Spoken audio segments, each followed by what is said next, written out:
લોકશાહીનો ચોથો પાયો, ચોથો સ્તંભ, ચોથો પગ જે પણ ગણો એ મીડિયા છે.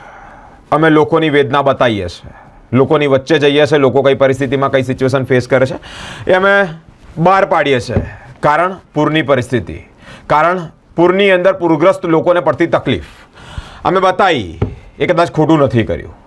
ઇવન ગુજરાત રાજ્યના સંવેદનશીલ મુખ્યમંત્રી પણ એવું કહ્યું કે મીડિયા છે તો ખબર પડે છે કે તંત્રમાં અત્યારે હાલ શું ચાલી રહ્યો છે, લોકો કયા પ્રકારે અલગ અલગ સિચ્યુએશન ફેસ કરી રહ્યા છે. મિત્રો, ધારાસભ્ય મનીષાબેન વકીલ, તેઓની સામે એક વ્યક્તિએ રોષ ઠાલવ્યો. રોષ ઠાલવાની સાથે બીભત્સ ઇશારો કર્યો, વર્તન કર્યો, કંઈક કર્યું અને તેની ફરિયાદને પગલે એ વ્યક્તિની ધરપકડ. હરણી વિસ્તારમાં પાણી ભરાઈ ગયા. એ વ્યક્તિનો રોષ હતો ધારાસભ્ય મનીષાબેન વકીલ પર. સ્પાર્ક ટુડે ન્યૂઝે ત્યાં પહોંચ્યું. તે નથી કીધું કે આવો ઇશારો કરો. અમે જસ્ટ ખાલી લોકોની વેદના શું છે એ બતાવી. મિત્રો, મીડિયાનો અવાજ દબાવવામાં આવી રહ્યો હોય તેવા પ્રયત્ન, તેવા અલગ અલગ રીતે કોશિશ. કારણ કે પોલીસ કમિશનરની અધ્યક્ષતામાં એક બેઠક મીડિયાની સાથે યોજવામાં આવી. અલગ અલગ મીડિયાના ઓનર એટલે કે ચેનલોના ઓનરો સાથે બેઠક યોજી. મિત્રો, પોલીસ કમિશનરનો જવાબ જોઈએ એવો યોગ્ય નથી એવું લાગી રહ્યું છે. કારણ વરિષ્ઠ પત્રકારો ભેગા થયા હતા. વરિષ્ઠ પત્રકારોને જે પ્રમાણે પોતાનું નિવેદન અલગ અલગ આપ્યું તે પ્રમાણે લાગ્યું કે પોલીસ કમિશનરનો જવાબ આ લોકોને યોગ્ય ના લાગ્યો. હવે મીડિયા જે છે તે લોકશાહીનો ચોથો પાયો કહેવાય. એ લોકો રણનીતિ નક્કી કરી રહ્યા છે. એ લોકો કહી રહ્યા છે કે અવાજ દબાવવામાં આવી રહ્યો છે, મીડિયાનો, પત્રકારોનો અવાજ દબાવવામાં આવી રહ્યો છે. આગામી સમયમાં આ જ લોકો રણનીતિ નક્કી કરી રહ્યા છે, કયા પ્રકારના કાર્યક્રમો, કયા પ્રકારના પગલાં લેવા. હાલ અલગ અલગ બાબતે જે મિટિંગ મળી એની અંદર યોગ્ય જવાબ ન લાગ્યો તેને લઈને જ કાર્યક્રમો અને રણનીતિ ઘડવામાં આવશે. મીડિયા ક્લબના પ્રતિનિધિત્વ અને એ લોકોનું જ પોલીસ કમિશનર સાથે એક બેઠકનું આયોજન. ગઈકાલે કુલદીપ ભટ્ટ, આ જે વ્યક્તિ છે તેની ધરપકડ થઈ. ધારાસભ્ય મનીષાબેન વકીલની સામે રોષ વ્યક્ત કર્યો અને તેને લઈને ક્રાઇમ બ્રાન્ચ દ્વારા અટકાયત કરવામાં આવી. મીડિયાના પ્રતિનિધિત્વ જવાબ માટે બોલાવવામાં આવ્યા. સરકાર દ્વારા પોલીસને હાથો બનાવીને લોકતંત્રના ચોથા જાગીર એટલે કે ચોથો પાયો મીડિયાને દબાવવાની કોશિશ કરવામાં આવી રહી હોય તેવી માહિતી સામે આવી રહી છે. મિત્રો, મીડિયાનું કામ નાગરિકોની વેદના બતાવવાની છે. નાગરિકોના જે રોષ છે તે મીડિયા બતાવી રહ્યું છે. આ બેઠકમાં પોલીસ કમિશનર સાથેની વાતચીતમાં મુખ્ય ઉદ્દેશ્ય એટલે કે મીડિયાના આગેવાનો સાથે જે વાત મૂકી અને એમાં સંતોષકારક જવાબ પોલીસ કમિશનર નરસિંહ કોમર પાસેથી મળ્યો નથી. ત્યારે વડોદરા મીડિયા ક્લબના સભ્યો હવે આગામી રણનીતિ નક્કી કરી રહ્યા છે કે કયા પ્રકારના પગલાં લેવા. આજે વડોદરા શહેરના જુદા જુદા ઇલેક્ટ્રોનિક ચેનલો, પ્રિન્ટ અને ઇલેક્ટ્રોનિક મીડિયાના જે વરિષ્ઠ પ્રતિનિધિઓ આવીને એક ઘટના બાબતે આવેદનપત્ર આપેલા છે. આ અંગે આપણે થોડા ચર્ચાઓ પણ કરી છે. જે ઘટના છે આ 2 દિવસ અગાઉ બનેલા ઘટના બાબતે આપણે એક વિડીયો ક્લિપ વાયરલ થવા અંગે ગુના દાખલ કરી તપાસ હાથ ધરી હતી. આના અનુસંધાને એ વિડીયો ક્લિપમાં દેખાતા હતા એકમાત્ર વ્યક્તિ જે અભદ્ર ભાષાનો ઉપયોગ કરી હતી અને ઓબ્જેક્શનેબલ જેસ્ચર અને થ્રેટનિંગ ભાષાને ઉપયોગ કરીને એક ચૂંટાયેલા જનપ્રતિનિધિ બાબતે રિમાર્ક કરતા હતા. આ અંગે એફઆઈઆર નોંધી હતી. તો આના તપાસના અનુસંધાને ને એક વ્યક્તિને અટક પણ કરી છે અને સક્ષમ ન્યાયાલય સમક્ષ એમને રજૂ પણ કરી છે. આ બધા વિગતો આજની તારીખે પબ્લિક ડોમેઇનમાં પણ છે. તો આપણે પોલીસ વિભાગ આ કિસ્સામાં એક પ્રોફેશનલ, ન્યુટ્રલ, પાર્શિયલ ઇન્વેસ્ટિગેશન કરીને જે વ્યક્તિ આ ઘટના માટે જવાબદાર છે આ અંગે તપાસ હાથ ધરી છે. અને આપણે આ માધ્યમથી પણ આપણે ક્લેરિફાઈ કરી છે.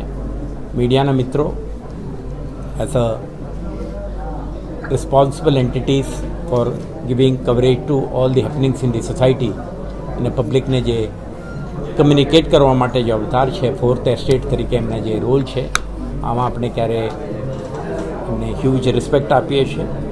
અને આ ઘટનામાં પણ એમનું કોઈ સ્પેસિફિક રોલ આપણે ઇન્વેસ્ટિગેટ નથી કરી.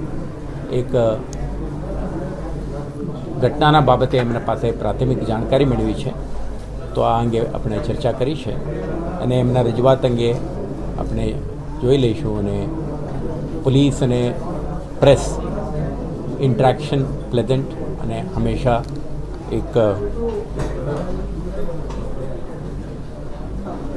મ્યુચ્યુઅલી રિસ્પેક્ટફુલ વાતાવરણમાં આપણે બની રહેશે એવા આશ્વાસનો એમને આપીશું. Thank you. સર, આ ફરિયાદ જે છે ધારાસભ્ય પોતે કરાઈ છે કે બીજા? ફરિયાદ જે આવી છે અને જે તપાસ વગેરે થઈ રહી છે, આના પ્રેસ નોટ પણ આપણે જારી કરી હતી ગઈકાલે પણ. અને આજે ઇન્વેસ્ટિગેશન હેઠળ છે. આમાં થતી પ્રગતિ અંગે અને આના નિકાલ અંગે પણ વખતો વખત મીડિયાના માધ્યમથી આપણે જાણકારી આપીશું. નો ડાઉટ પોલીસ ઉપર પણ ઉપરથી દબાણ હોઈ શકે છે, જેના આધારે આ ફરિયાદ નોંધાઈ હોય. પણ હમણાં સર્વોચ્ચ અદાલત દ્વારા પણ કહેવામાં આવ્યું છે કે મીડિયાની ભૂમિકાની અંદર કોઈ દખલગીરી કરવી જોઈએ નહીં, સરકારે દખલ કરવી જોઈએ નહીં. મીડિયા સારું હોય તો સારું બતાવશે, ખરાબ હોય તો ખરાબ બતાવશે. અને એવા સમયે જ્યારે આ કાર્યવાહી કરવામાં આવી છે તો મને એવું લાગે છે કે મીડિયા કર્મીઓ સાથે આરોપી જેવું વર્તન કરવામાં આવ્યું છે એ વર્તન ના થાય, ભવિષ્યમાં બી આવું કોઈ વર્તન ના થાય. આમ મીડિયા કર્મીઓ હંમેશા પોલીસને સહકાર આપતા જ હોય છે. ત્યારે ગઈકાલે એવું બની શકે કે આરોપી એટલે મીડિયાકર્મીને તમે જો આરોપી તરીકે ગણતા હોય તો મીડિયાકર્મીને સંપર્ક કરીને તમે એને 2-4 દિવસ પછીના સમયે એની ઓફિસમાં જઈને બી એનું નિવેદન લઈ શક્યા હોત. કાયદાકીય માટે જ્યારે જરૂર પડે ત્યારે મીડિયાકર્મીઓ પોલીસની જોડે જ રહે છે અને સહાય કરે છે. આ ઘટનાને હું એ રીતે માનું કે પોલીસને અધિકાર છે ફરિયાદ દાખલ કરવાનો, પરંતુ જે રીતે મીડિયાને સંડોવણી કરવામાં આવે છે, મીડિયાને દબાવવામાં માટે આવે છે, કોઈ પણ માણસ ગુનેગાર હોય એની સામે ફરિયાદ કરે એમાં અમને કોઈ વાંધો નથી. પરંતુ આના બહાના હેઠળ મીડિયાને દબાવવામાં જે આવે છે એ ખોટી વાત છે. અને એની સામે સમગ્ર મીડિયા આલમનો આજે રોષ તમે જોઈ શકો છો. દર્શાવો એ મીડિયાની પ્રાથમિક ફરજ છે. અમને પ્રાથમિક ફરજ શીખવવા માટે એમણે પ્રેસ કાઉન્સિલનો જિક્ર પણ કર્યો અને 0 અવર્સમાં કેટલી ચર્ચા કરશે એવું પણ એમણે કહ્યું. પરંતુ જે આ સમુદાય એકત્ર થયો એ સમુદાય સમક્ષ જે રજૂઆત એમને સાંભળી અને જે સ્પષ્ટતા કરવી જોઈએ એ સ્પષ્ટતા પૂર્ણ થઈ નથી એવું અમારું સ્પષ્ટપણે માનવું છે. મીડિયાના કર્તવ્યો છે અમે નિભાવીએ છીએ, પરંતુ ભારતીય જનતા પાર્ટીના સંગઠનની એક વ્યક્તિના ઇશારે જો વિન્ડિક્ટિવ એક્શન લેવાશે તો એનો સંપૂર્ણપણે અમે વિરોધ કરીશું. જેની જેવી કેપેસિટી એ પ્રમાણે લડશે, સાથે રહીને લડીશું તો આ વ્યક્તિનું રાજીનામું પણ નિશ્ચિત છે. ભારતીય જનતા પાર્ટીમાં કેટલી જૂથબંધી છે કદાચ હર્ષ રમેશ કુમાર સંઘવીને ખબર નહીં હોય, ચંદ્રકાંત રઘુનાથ પાટીલને પણ કદાચ ખબર નહીં હોય, પરંતુ એની પ્રત્યેક ખૂબીઓથી ખામીઓથી અમે જ્ઞાત છીએ.